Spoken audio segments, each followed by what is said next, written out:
60% mental and 40% physical. Math was never our strong suit, but breaking down Ohio State football is. Sit back and join us for Buckeye Grove Instant Access, part of the Unscripted Ohio Podcast Network. You can do it! Brought to you by BuckeyeGrove.com. Post-game thoughts, immediate analysis, and much, much more to put the big game into perspective. Without any further delay of game, here's your host, Kevin Noon. Kevin, goddammit.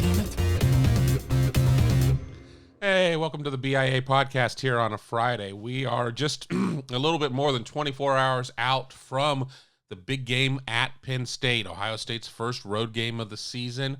Buckeyes were a 52-17 winner last week against Nebraska. Stakes get a little bit higher here. This is supposed to be the game of the conference, at least the game of the Big Ten East, and with Wisconsin not playing this week and their status being a little bit of a mess, this certainly does qualify as being the game of the conference this year. I don't see any chance of us seeing a cancellation happening between now and kickoff at 7:30, I believe, Eastern on Saturday. So get ready, find a place to watch this game because nobody's getting in there at State College, and and enjoy. I want to talk about Ohio State's next opponent, the Penn State Nittany Lions. I'm bringing in Nate Bauer from Blue White Illustrated, our fantastic Penn State site. And Nate, first and foremost, I want to welcome you to the show.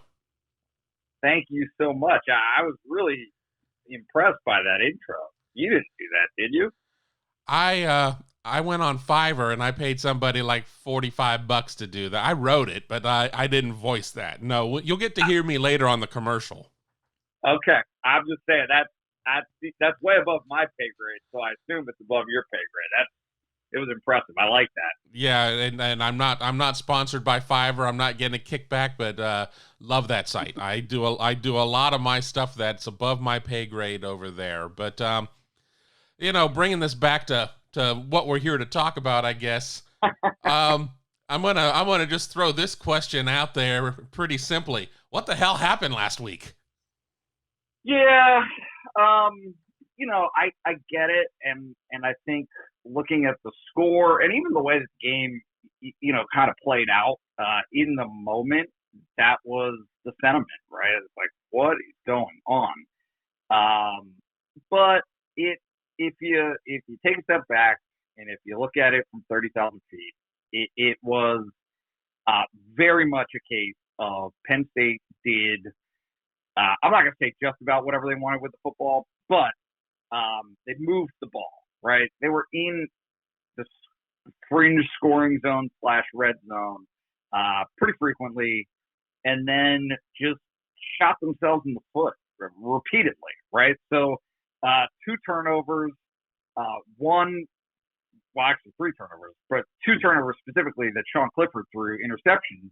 One was around midfield that was returned to, I think, the 31-yard line. They got points off of that. And then another where, Lamont Wade had a lousy kick return. He made a bad decision. It pinned them at the 5. They were at their own 5-yard line. And on 3rd and 10, Clifford overthrew one, right? I mean, it happens, right? I mean, but you expect there to be more care taken of the football. And so when you give your opponent the ball at the 30-yard line, and in that case, the 4-yard line, they're going to get points. The one more that happened, they had 6 trips. Penn State had 6 trips in the first 3 quarters inside of Indiana's 30-yard line and came away with 2 touchdowns, right? 14 points. 2 missed field goals. They had an occasion where they had the ball at Indiana's 4-yard line and, ran this gadget play where Will Levis, the backup quarterback, came in and he just had the ball stripped from him. You lose the football when you're on the doorstep, or you give the football away when they're on your doorstep, and this is what's going to happen. Indiana should have won that game by 21 points, 28 points, right? And so the fact that they didn't, the fact that it was as close as it was, it tells you what you need to know about the fact that, yeah, Penn State offensively can move the football. Penn State defensively, they were fine. not only were they fine, they were actually pretty good. Michael Penix is a talented quarterback, and they bottled him up for the overwhelming duration of that game. As things kind of progressed, right? I don't want to ramble too long on you here, but as things progress, Penn State gets the ball back in the fourth quarter down 20-14, and they get the ball at their own 25-yard line, and there's 3 minutes to play. It took them 3 plays. Penn State scored a touchdown in 3 plays. So they go up 21-20, and you think, oh, well, this is it. All they got to do is get a defensive stop, and they do. They shut them down. Indiana doesn't punt. It's basically calling mercy. Penn State gets the ball back at the 14-yard line of Indiana, and, there's a minute and 47 seconds left. What is the strategy? What do you do, Kevin? A minute and 47 seconds. With one timeout. I don't score a touchdown. That's what I don't do. I know that. Correct. And so, look, there has been this big debate on our message board. Obviously, Penn State fans are livid. They are out of their minds, and for good reason, in the sense of like, yeah, this is dumbfounding. You've got a 21-20 lead. Indiana has 1 timeout, and there's under 2 minutes to play. Just sit on the ball, right? Well, not exactly. The cutoff for sitting on the ball with 1 timeout is a minute and 25 seconds. There were a minute and 47 seconds. So Penn State's plan is, look, you hand the ball off once, right? You see what Indiana's going to do. You're expecting them to let you score a touchdown, okay? But if they don't, if they tackle you, okay, you're in good shape. The ball's in the running back's hands. He gets as many yards as he can without getting into the end zone, and he falls down.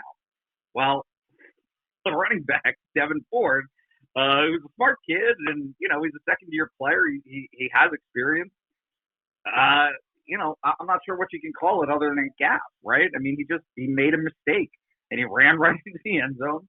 Penn State went for 1. They're up 28-20, and as you can predict from the way that the score played out, Penn State let Indiana go 75 yards for a touchdown. In regulation, Indiana scores the 2-point conversion, and then they get to overtime, even though Indiana still gave Penn State another chance because their kicker messed up.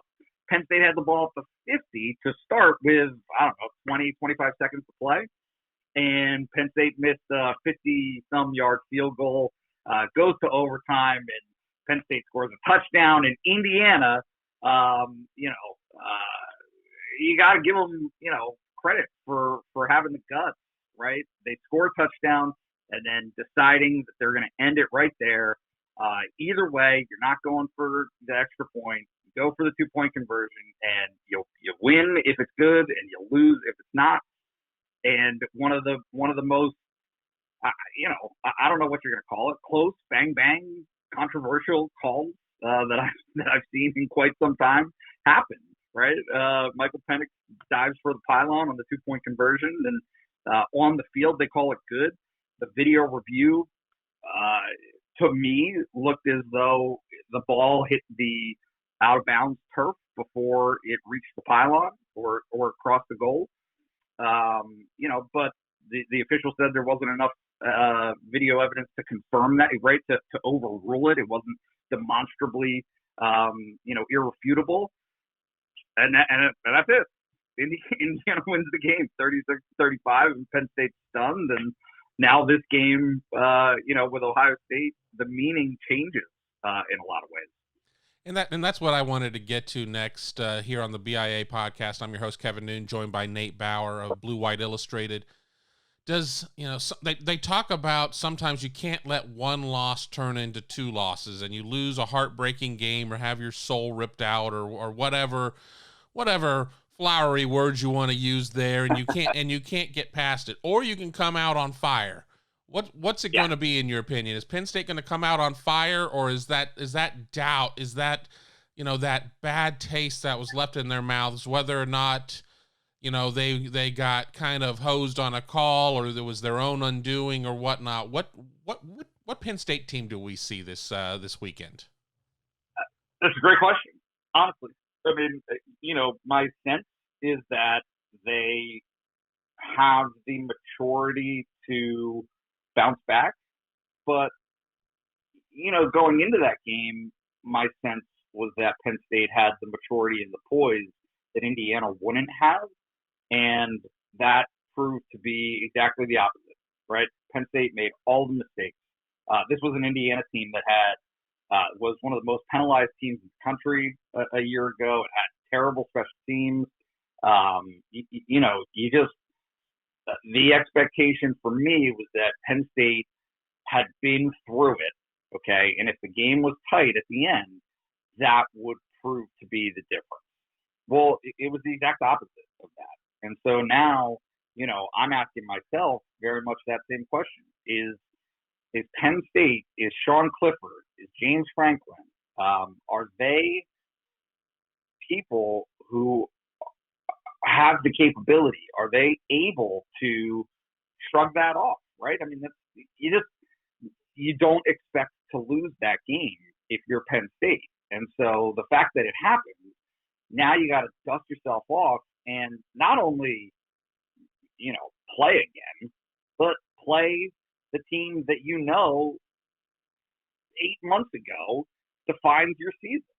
You got to get back up, and you got to not make the mistakes that you did the week before, and not only not make those mistakes, but play the best game that you can possibly play.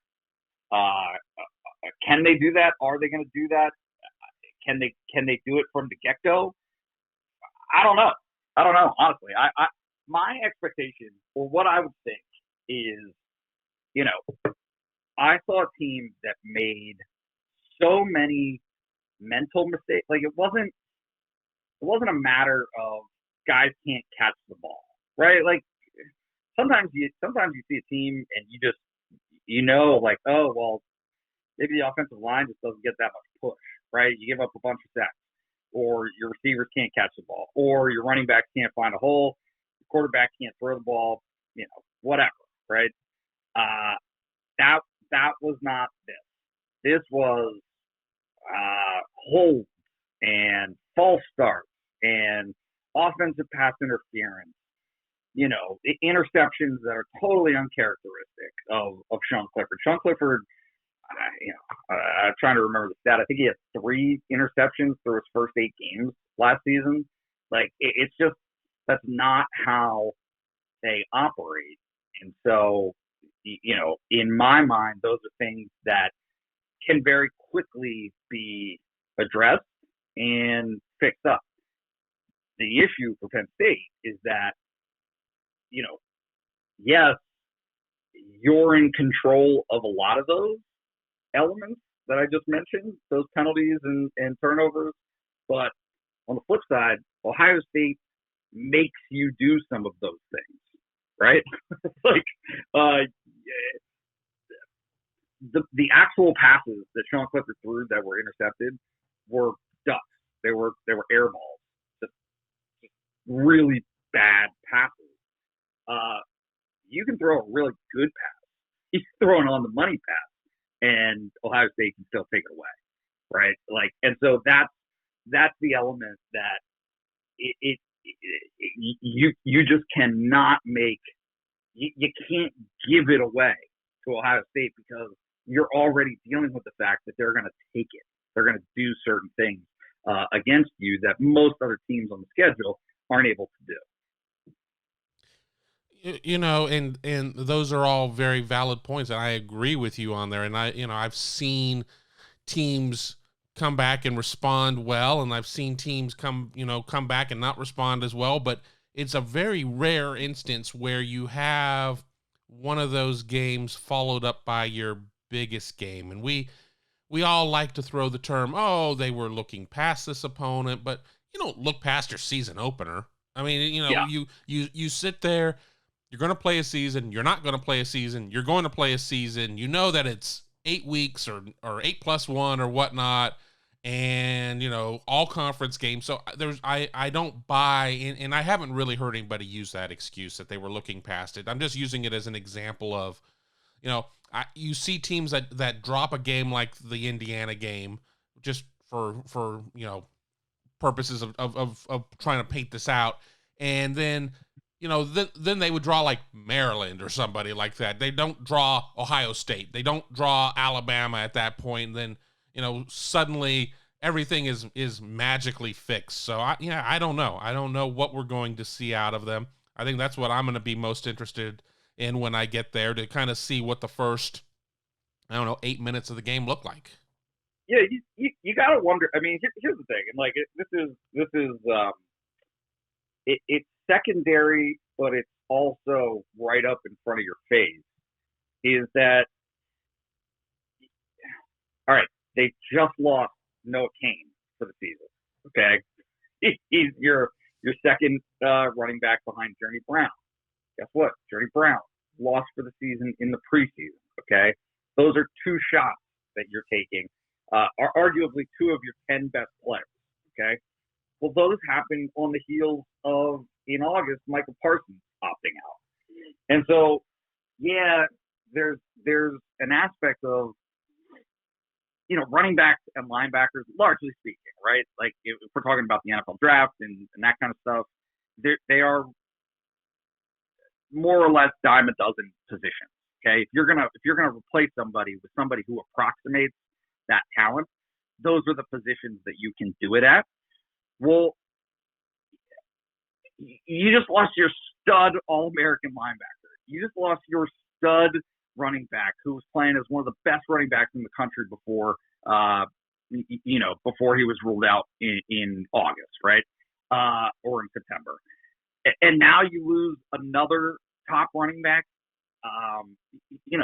Then you lose to Indiana. Like I guess what I'm saying is I don't see how there can't be something of a crisis in confidence, right? Like they got to be asking themselves, how much of this can we withstand? And so I don't know the answer to that. My sense, based on some of the interviews that I've listened to this week or that I participated in, is that there's a defiance about it, right? They do seem to have some of that. Just to give you an example, somebody asked Sean Clifford yesterday what made him think that Penn State would be able to hang with Ohio State, and he was indignant. He was like, I'm not trying to hang with Ohio State. I'm trying to beat Ohio State. Like the goal is not to be competitive. The goal is to win the game.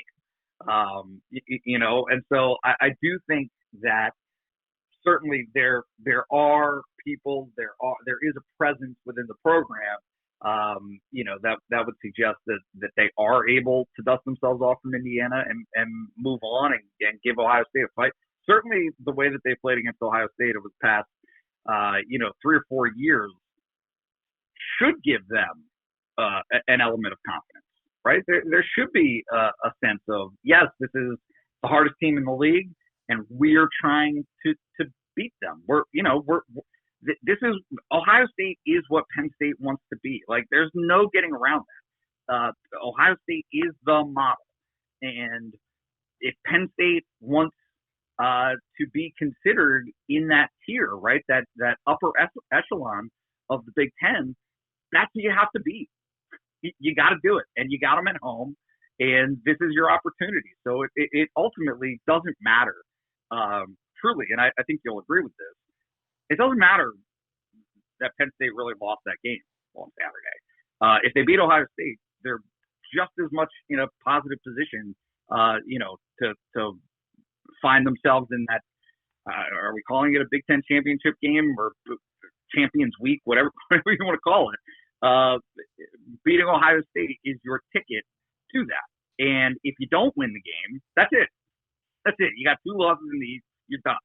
Okay. So yeah, I mean, it's just incumbent upon them to be able to practice, with concentration and focus this week, to leave that game in the past, and to continue to think that you've got every opportunity to play with and beat the best team in the conference. I've got one more question before we take a quick break here. It's going to be a different scene. Halloween night, whiteout. Oh, wait. Nobody's going to be in the stands. So, I've covered games there that have been whiteouts when Ohio State comes out there. I've been to ones that have not been whiteouts. I mean, even the quote unquote the worst environment that I saw there was still pretty damn special. We're talking, I mean, at Ohio State, I think with every single person that was in the stadium, including media, vendors, everything else, it was either 1,300 or 1,400 people. I can't imagine that the number is going to be really any different for Penn State, if not, So, what are your expectations of what the scene is going to be like? I mean, having covered a game already kind of on the road, but what do you think the scene will be like? Well, I'm curious to actually know what you thought of that first game. Now granted, like it's not the same thing, right? Indiana, Penn State is not the same thing as Ohio State, Penn State, traditionally, right? Typically. But I thought, and this is just me, it reminded me of like a summer 7-on-7, like chippy. And there were no distractions. Like it was just two teams that are ticked off, that are excited to play, and that there's no element to kind of shake things up. It's just I don't like you, you don't like me, let's do it. And so I thought that was interesting. Like I think that there is an aspect where they bring their own energy, and you still got sound on and all that stuff, but it really wipes away all the extraneous stuff. You're not dealing with somebody running a 50-yard dash to clap hands with the Lions, sponsored by the Pennsylvania Lottery during a timeout, right? There's no recruits that are going to be there. There's no nothing. It is literally your mom and dad in the stands, their mom and their dad in the stands, and your coaches and medical personnel, right? Like that's it. And then the media up in the box, kind of sitting there as silent observers. So I do think, I don't think there's going to be any lack of electricity to this game just because there aren't fans in the stands. Like, and that could just be me, but I'm actually surprised and intrigued by what I see as a reduction in distraction that allows these guys to truly focus in on the game. And I think that it displays itself. It makes itself, pretty evident. At least in the first go around. We'll see. No, you're just excited about the crowd control that you're going to be able to zip right in and zip right out and whatnot. I mean, I know in my trips to Happy Valley over the years, I mean, I generally am working 2.5, 3 hours after the game, and the crowds have died down for the most part. But I look out the windows and I just see the sea of brake lights. So, yeah, you sit there and you take it down from 112,000 or whatever to 1,200, and yeah, it's going to be nice. I mean, they're not even opening the press box until 2 hours before. I may show up an hour before. I don't even know at this point. But go ahead. If it was any other year, and there wasn't such intrigue ahead of time, I'd get there 10 minutes before game time. Like, I mean, this would be great. This would be ideal. You could just zip right up there. Not right now. The people demand to know who the fourth string offensive line is. Got to give it to them. Exactly. And I know I won't be able to get there 60 minutes before. I'll be there right at the 2 hour mark as well. But we're going to take a quick break here, and then we will get back in and we'll do some rapid fire talking about the actual game itself. But I want to thank Nate Bauer for joining us here, and we will talk to you on the other side of this quick break. Egg Water Conditioning has been treating well in city water in Central Ohio with American-made water filtration products for over 60 years. Have a water quality problem? The water treatment experts at Hague know how to solve it. Not sure if your water softener is working? They will test, inspect, and sanitize any brand of water softener for only $20. Schedule a system checkup or water test today by calling 614-836-2195 or visit them online at HagueH2O.com. That's HAGUE H2O.com. And thank you to our friends at Hague Water Conditioning. Great guys, all of them. I am Kevin Noon, and this is the BIA podcast. We're joined by Nate Bauer of Blue White Illustrated. And now to talk a little bit about this game, and and we'll make this kind of quick hitters as we're already at the 25-minute mark. You talked about, and I had it on my list of questions, the running back situation. Journey Brown, he wasn't able to go this year. We learned this week that Noah Cain, he's gone too. So now it's Devin Ford and the kids. And what does this mean to the Penn State offense? Running back was supposed to be this huge position of depth, and then 2020, yo. Yeah, it is a huge position of depth, and thank goodness for them that it is, right? If it wasn't, they'd be in huge trouble right now. So yeah, Devin Ford was a guy who, he was one of those co-starters last year, but he was actually the fourth running back. In the group that they had last season. But he's capable. He's a guy who could start in a lot of places. It's just a matter of getting him some reps and getting him that experience. And then the two guys behind him, Keziah Holmes and Kevon Lee, they're good. They're good. They're just true freshmen. Are they Saquon Barkley as true freshmen? No. But they're guys who they felt even before the season, right? Even before losing Journey Brown and before losing Noah Cain, that they weren't going to be able to keep off the field. It was a question of how, at the time, how are they going to keep everyone happy? Well, now they don't have that question. Everybody's going to play. Everybody's going to get carries. And, at some point, I do think that somebody is probably going to emerge and become the guy, right? The guy that at least shoulders the majority of the load. I'm just not sure if I expect that this week.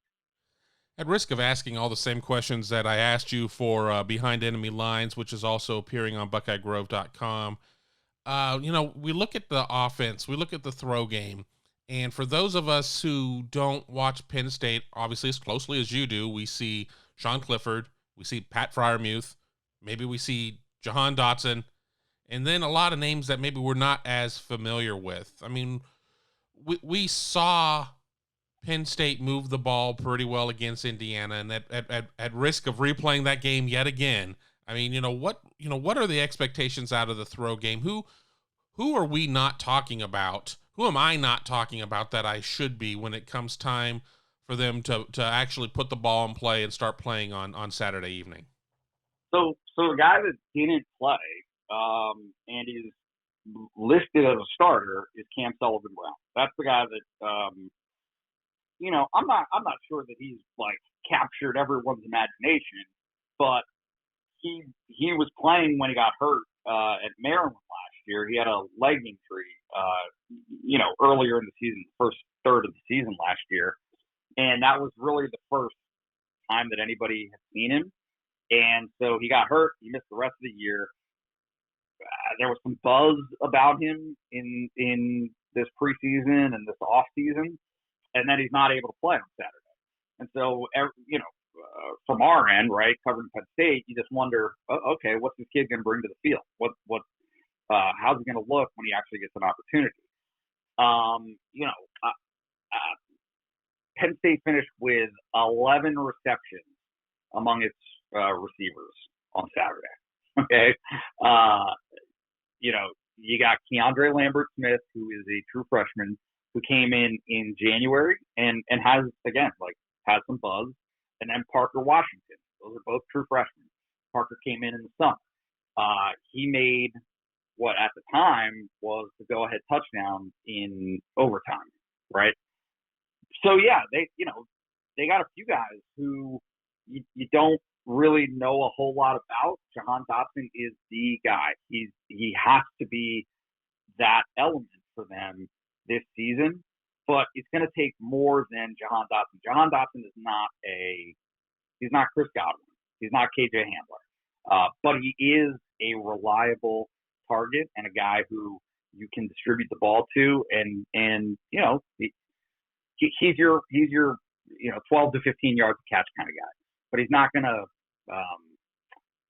gonna make the play in like trap, right? Like in a one-on-one matchup, like you're not expecting him to like overpower somebody and then take off for a touchdown. His 60-yard like all this, I'm feeling it sounds stupid because he scored what looked like the game-winning touchdown in regulation last week on a 60-yarder. But the fact there was that there was a blown coverage, right? So he just split the safeties, and it was a wide open. It was pitch and catch, So that's not traditionally what Jahan Dotson does. Those other guys, though, at some point you're expecting them to, or whether you're expecting them to or not, they need to become that one-on-one, win your matchup type of receiver.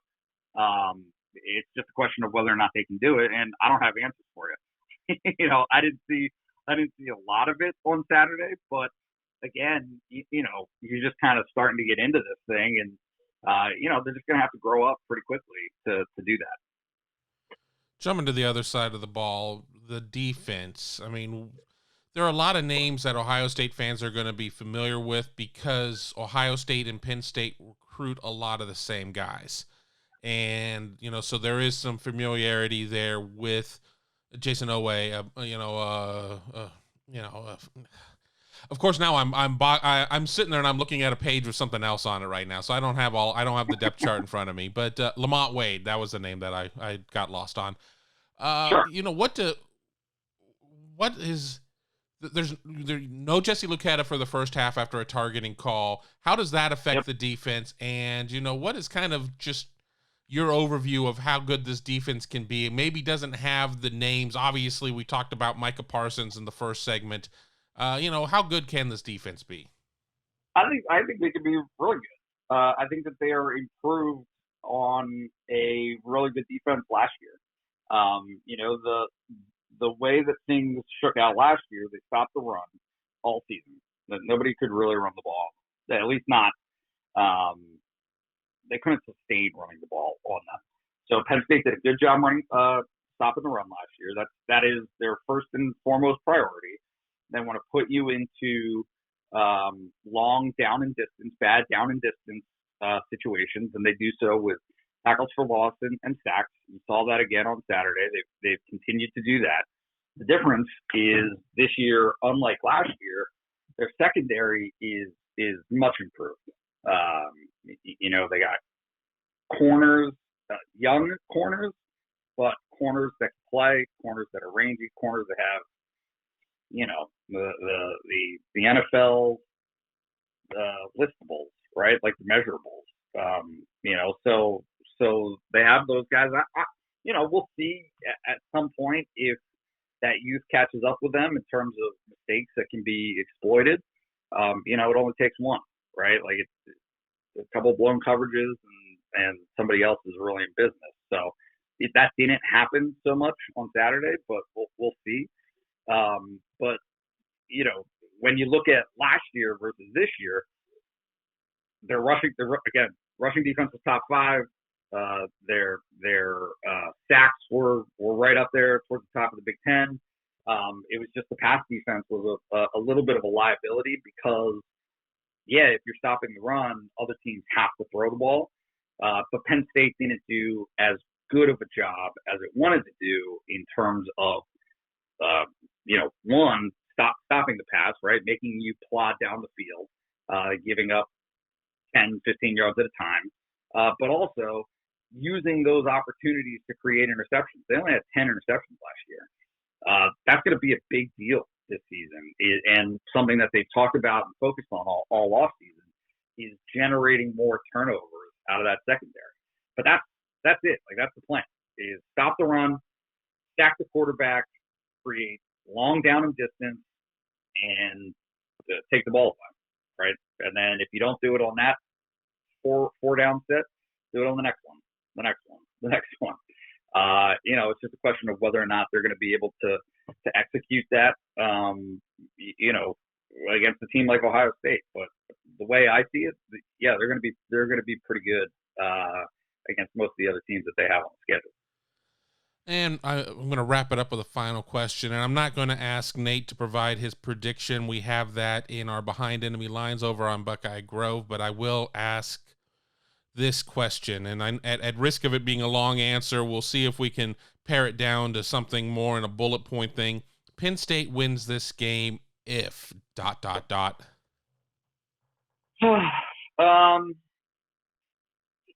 It has to. It can't let Justin Fields dominate, and that's a matter of, I've got a bad sense of time, right? But last year, the difference in that game was Justin Fields, and the reason he was the difference was Penn State would the first 75%, right? However many that is in a typical play, 4 seconds, 5 seconds, right? 3 seconds. Penn State did everything right for those 3 or 4 seconds.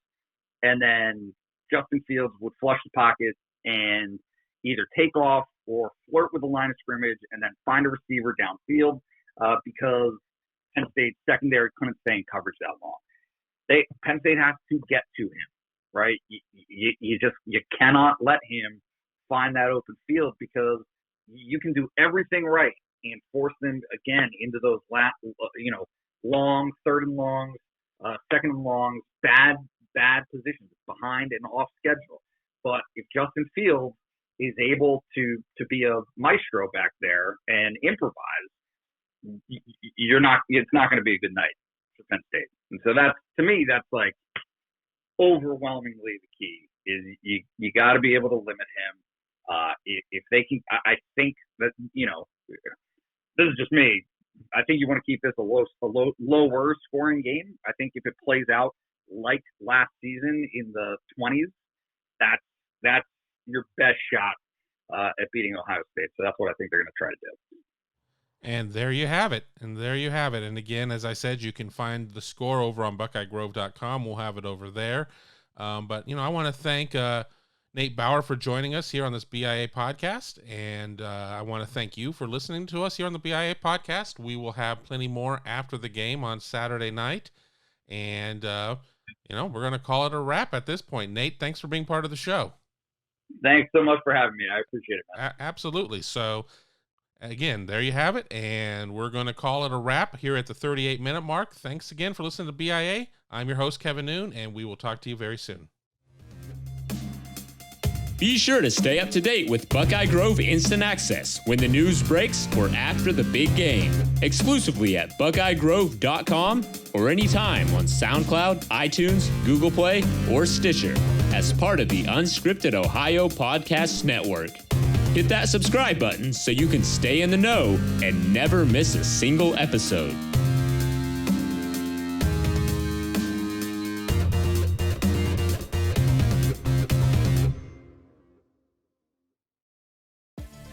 Thanks for watching. Be sure to click on that subscribe button so you don't miss a single thing, and come visit us over at BuckeyeGrove.com for all the best Ohio State information on the web.